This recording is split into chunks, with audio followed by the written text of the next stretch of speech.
네, 다 오신 줄 알고 시작하겠습니다. 어, 제가 오늘 뭐 굳이 딱히 안 해도 되긴 한데요. 네, 이미 설교 시간에 다 들어서 네, 그래도 하지 말까요? 네, 오늘은 패스 할까요, 그냥?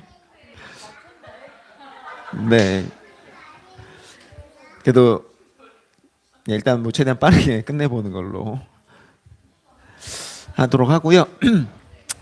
오늘은 이제 15조와 16조 원죄와 하나님의 선택에 대해서 한번 같이 나눠보도록 하겠습니다. 일단 같이 한번 읽어볼게요. 시작. 우리는 아담의 불순종으로 원죄가 온 인류에게 완전히 퍼졌다는 사실을 믿습니다. 원죄는 인간 본성의 던적인 타락과 심지어 모태에 있는 유아에게까지 미치는 부모를 통하여 물려받은 악입니다. 근원으로서 원죄는 인간 안에 있는 모든 종류의 죄를 만들어냅니다. 그러므로 원죄는 하나님이 보시기에 너무나 악하고 혐오스러워서 인류를 정죄하시기에 충분하게 합니다. 원죄는 심지어 세례로도 도말하거나 근절할 수 없습니다. 왜냐하면 죄가 물이 솟구쳐 나오는 것처럼 이 무서운 근원으로부터 계속해서 흘러나오기 때문입니다.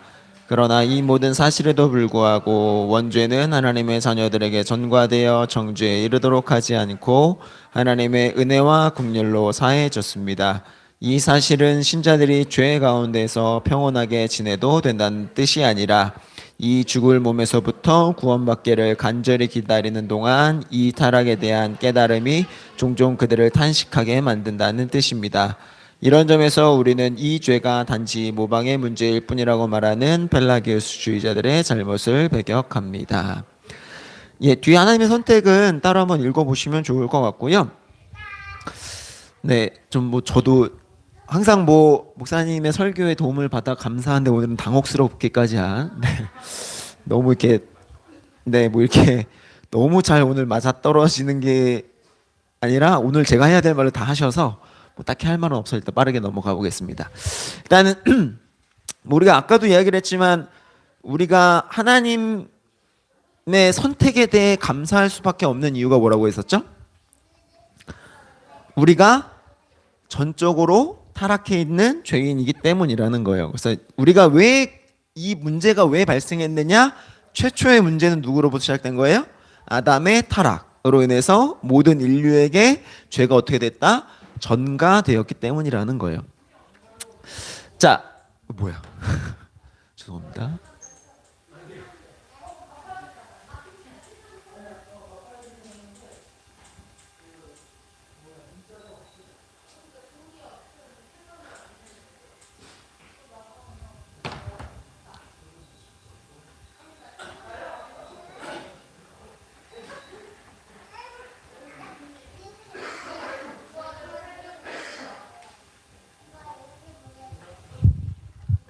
죄송합니다.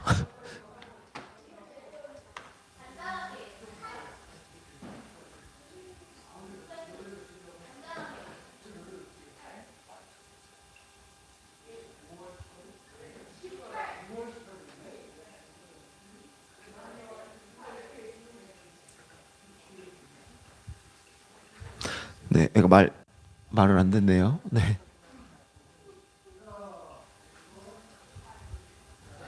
네, 그냥 말로 설명드릴게요.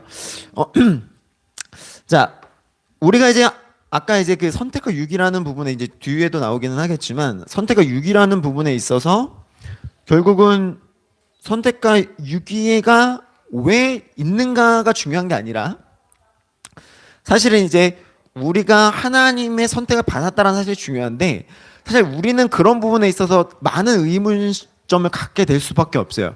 왜 나는 선택을 받았고 아닌 사람은 선택을 받지 못했는가에 대한 의문점을 가질 수밖에 없죠. 뭐 아까 목사님 설명을 하셨지만 자 우리가 뭐 흔히들 드는 예로 이순신 장군은 천국에 갈 수 있느냐라고 해요. 자, 갈 수 있을까요?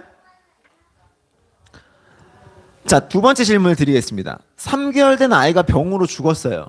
천국에 갈 수 있을까요? 여러분 어떤 답을 내리시겠습니까? 네, 여러분들의 머릿속에 지금 맴도는 생각이 맞아요. 몰라요. 네, 그건 아무도 모릅니다. 그 아이가 구원을 받았을지, 예? 이순장은 구원을 받을 수 있는 뭐 어떤 게 되는지 아무도 모른다는 거예요. 그건 누구만 결정하는 거예요? 하나님만 결정하시는 거예요. 근데 이제 우리 입장에서는 이런 억울한 점이 생기죠. 내가 죄를 짓지 않았던 그 원죄, 아담이 태초로부터 지었던 그 죄가 왜 나에게 전가가 되어서 내가 죽을 수밖에 없는 죄인이 되었는가에 대한 의문점이 생기는 거예요. 그러니까 이 사실은 어떻게 보면 이 말도 안 되는, 이게 어떻게 보면 하나님 입장에서 말도 안 되는 이야기인데, 이런 말도 안 되는 생각을 하게 되는 우리의 입장은 뭐예요? 내가 짓지 않은 죄에 대해서 왜 하나님은 나의 그걸 전가하셨는가라는 거예요. 왜? 예.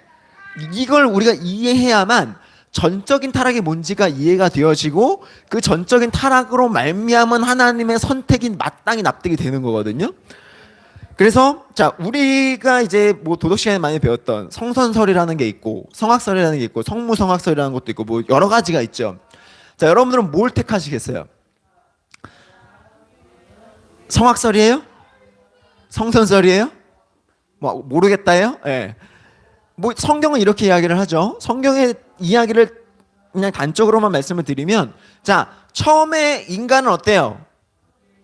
어떤 존재로 이 땅에 지음을 받았죠? 선한 존재로 지음을 받았죠. 그렇죠? 왜요? 하나님의 형상으로 지음을 받았기 때문에. 그런데 어떻게 돼요? 아담의 타락으로 인해서 아담 이후로 등장하는 모든 인류는 다 악한 존재가 된 거예요. 이걸 이렇게 이해를 하셔야 돼요. 그래서 도르트 신조 1항에 보면 이렇게 이야기를 합니다. 모든 사람이 아담 안에서 범죄하여 저주 아래 있고 영원한 죽음을 받아 마땅하므로 하나님께서 온 인류를 죄와 저주 아래 남겨두시고 그 죄로 말미암아 정죄하시기로 뜻하셨다 할지라도 라고 우리를 규정해요. 뭐라고요? 우리가 아담 안에서 범죄했다라는 거예요. 이걸 이해하셔야 돼요. 그러니까 아담만 범죄했는데 왜 나한테 이런 죄가 전가되었어가 아니라, 우리는 이미 어떻게 된 거예요? 아담 안에 포함된 존재였던 거예요. 그래서 우리가 아담의 범죄함으로 말미암아 그 범죄함에 우리 또한 마땅히 그 범죄함이 우리에게도 벌어졌던 일이다.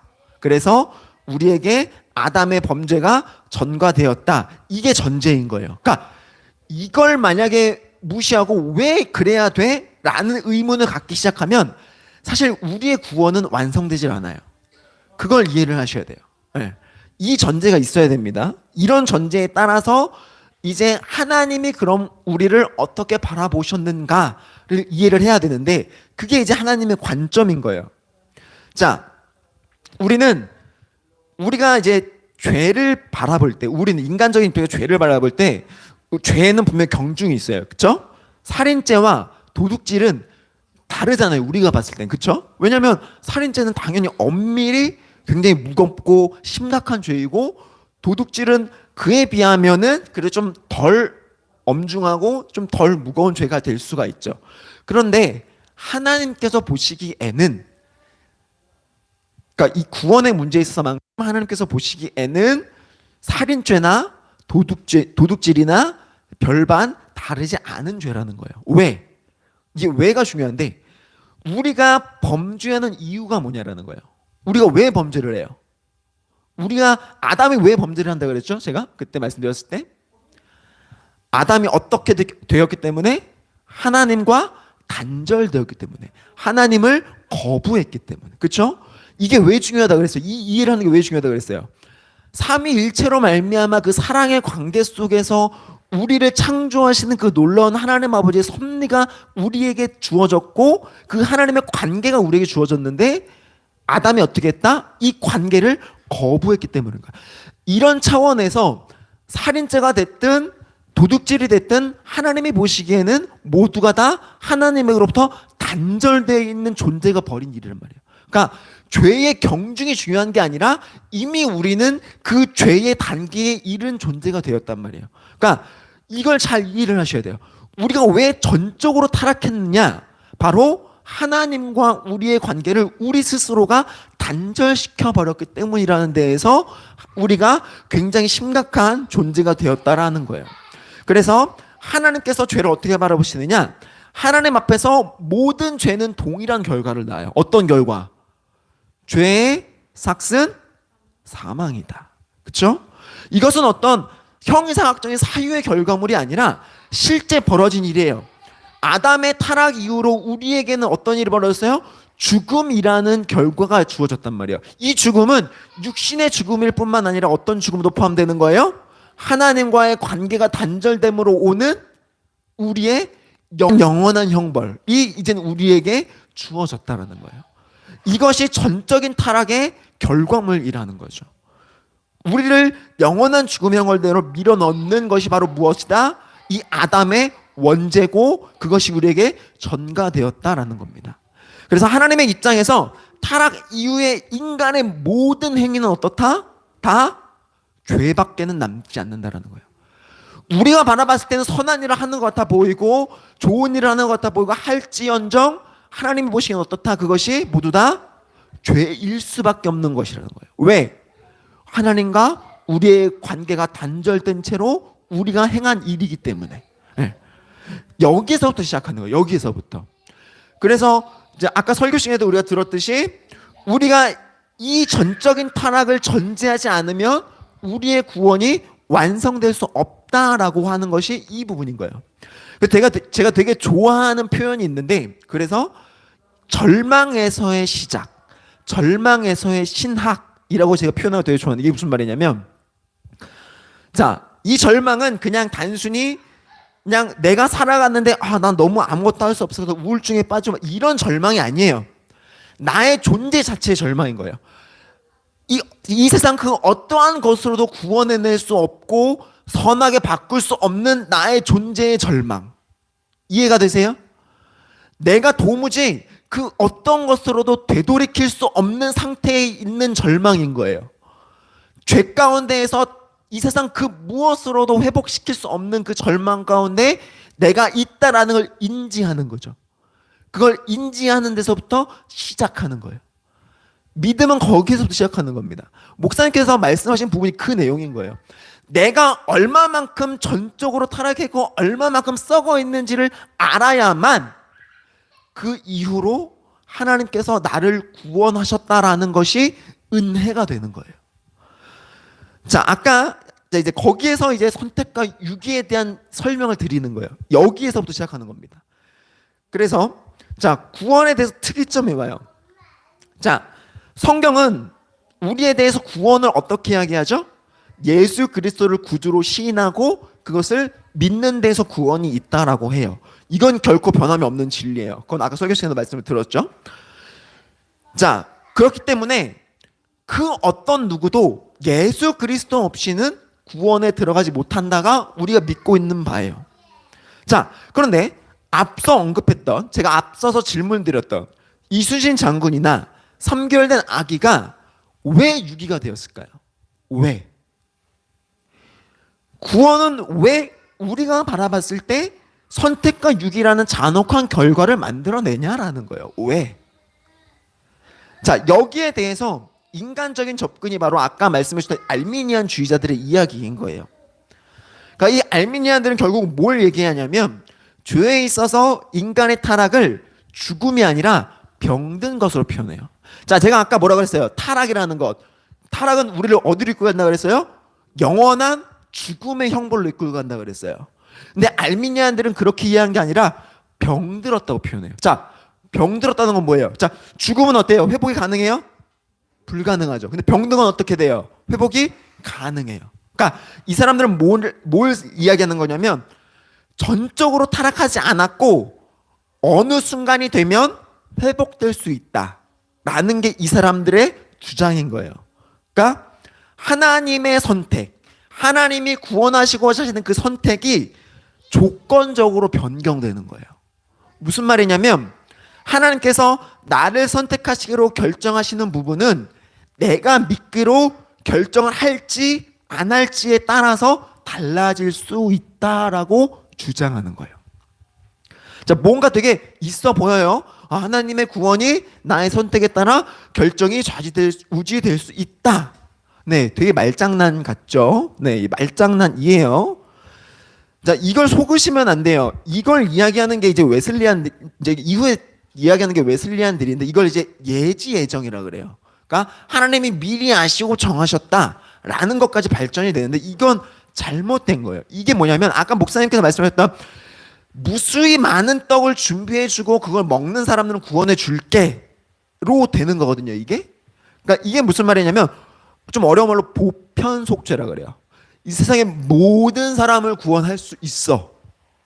근데 예수 그리스도를 믿어야만 구원해 줄 거야가 되는 거예요. 근데 이게 아니라는 거죠. 개혁 중에 이게 아니라는 거예요. 정확히 이해를 하셔야 돼요. 모든 사람을 구원해 줄 수 있는데 그 중에 믿는 사람은 구원해 줄게와 하나님께서 이미 태초전부터 영원의 그 시간 가운데 작정하셔서 구원하시기로 작정한 사람이 있다라는 건 전혀 다른 문제입니다. 만약에 앞서된 이야기들이 구원으로 우리가 인식을 하게 되면 거기에 어떤 문제가 발생하냐. 첫 번째, 구원은 확정적이지가 않게 돼요. 내가 어느 순간 구원을 포기하고 싶으면 포기해도 되고 내가 어느 순간 구원을 받고 싶으면 구원을 받을 수 있는 거예요. 거기엔 누구의 의지가 달려있는 거예요? 인간의 의지가 달려있는 거예요. 이건 심각한 문제입니다. 두 번째 문제는 뭐가 되냐면 인간의 선택에 따라서 하나님의 결정이 좌지우지 된다? 하나님은 전능하시도 전지하시도 않으시는 분이 되는 거예요. 왜? 하나님도 모르니까. 그렇죠? 내가 선택할지 안 할지에 대한 부분을 하나님도 몰라버리게 되는 거예요. 그럼 어떻게 되는 거예요? 하나님이 되는 거예요? 결국은 하나님이실 수 없게 되는 거예요. 굉장히 심각한 오류가 발생을 합니다. 이렇게 넘어가시면 단순히 그냥 구원의 문제로 끝나는 게 아니에요. 이거는. 그러니까 여러분 잘 이해를 하셔야 되시고, 그래서 우리가 지난 시간에 자유의지에 대해서 제가 언급을 드리면서 이 이야기를 말씀을 드렸어요. 결국은 이 구원에 대한 문제가 인간이 왜 이걸 자꾸만 오해를 하기 시작하냐면 자유의지를 갖고 있다라고 이해를 하기 때문에 문제가 생기는 거예요. 자, 제가 말씀드렸죠. 인간은 아담의 타락 이후에는 결코 선으로 갈 수 있는 걸 선택할 수 없다고 했어요. 예. 인간의 자유의지라는 건 이미 그때 파기가 되었고 인간은 하나님을 선택할 수 있는, 구원을 선택할 수 있는 그 어떠한 길도 마련되어 있지 않다라는 거예요. 이게 우리가 이해해야 되는 자유의지예요. 그러니까 그래서 지난주에 제가 뭐라고 말씀드렸어요? 우리에게는 자유 선택만 남아있다. 어떤 선택? 하나님께서 우리에게 주신 그 율법을 가지고 얼마나 선하게 살아갈 수 있느냐, 그걸 선택할 수 있는 자유 선택만 남아있지 내가 하나님을 선택할 수 있는 자유의지는 남아있지 않다라고 말씀을 드렸어요. 이게 되게 중요한 부분이에요. 그러니까 우리는 자꾸만 자유의지가 있다라고 오해를 해서 교만해지기 때문에 그걸 자꾸만 우리가 하나님을 선택할 수 있고 구원을 선택할 수 있는 길로 끊임없이 우리는 계속해서 인류의 역사는 그런 쪽으로 발전해 왔어요. 철학도 그런 쪽으로 발전해 왔고 신학도 그런 쪽으로 발전해 왔어요. 그리고 뭐 최근에 이제 뭐 바울의 세관점 뭐 이런 식으로 또 이런 것들을 뒤바꿔서 이야기하는 사람들이 있는데 그런 것들은 모두 다 이단인 거예요. 왜? 하나님을 하나님답게 만들지도 않을 뿐더러 하나님께서 이미 작정하신 그 구원을 뒤집어 버린다는 거예요. 이런 점에서 우리는 매우 철저하게 우리가 가지고 있는 구원에 대한 이 작정, 하나님의 선택, 이것을 분명히 이해해야 되는 거예요. 그래서 목사님께서 결론적으로 말씀하신 게 있으시잖아요. 그렇죠? 우리가 선택과 유기를 바라볼 때 뭘 바라봐야 되는 거예요? 우리는 선택을 바라봐야 되는 거예요. 철저하게. 유기를 바라볼 게 아니라 왜 이순신이 구원을 받지 못하고 왜 3개월 된 아이가 죽었는데 구원을 받지 못하느냐에 우리가 집중할 것이 아니라 우리는 뭘 바라봐야 한다? 철저히 죄인이고 타락해서 구원받을 수 없는 존재였던 내가 구원받았음에 하나님께서 나를 인도하셨음에 거기에 집중해야 된다는 거예요. 거기에 집중하여서 내가 하나님의 자녀로서 하나님 자녀답게 살아가는 것이 무엇인지를 이해하고 그것들을 내가 내 삶 가운데 드러내기를 노력하는 것. 그 앞에서 하나님의 선택 앞에서 감히 나를 아무것도 아닌 나를 선택하신 그 하나님의 선택 앞에서 겸손함으로 무릎 꿇고 그 앞에서 하나님을 온전히 바라봐야 한다가 이 선택과 유기에 대한 하나님 아버지의 우리를 향한 작정이시며 가르침이시라는 거예요. 물론 세상의 사람들은 끊임없이 반문할 거예요. 왜 하나님은 이렇게 악하고, 하나님은 왜 이렇게 매정하고, 하나님은 왜 이렇게 사랑이 없는 것 같냐, 사랑이 없냐라고 반문할 수 있지만, 이미 그 안에는 우리를 선택하신 그 사랑, 우리를 선택하신 그 공의가 이미 모두 담겨 있다라는 거예요. 그 세상 사람들이 주장하는 사랑과 하나님의 사랑은 전혀 다르다라는 것, 그것을 인식하시고 우리를 향한 그 하나님 아버지의 자비와 공의가 내 삶을 어떻게 운행해 가실지를 바로 깨달으시며 그 삶을 가지고 살아가실 수 있는 여러분들이 되시기를 간절히 소망합니다. 그래서 우리 타락 안에서 뭘 바라보는 거예요? 하나님의 더욱 크신 자비하심. 우리의 전적인 타락이 하나님의 자비하심을 더욱 크게 드러내시기 때문에 그 자비하심을 바라볼 줄 아는 하나님의 자녀들이 되었으면 좋겠습니다. 예, 수고하셨습니다.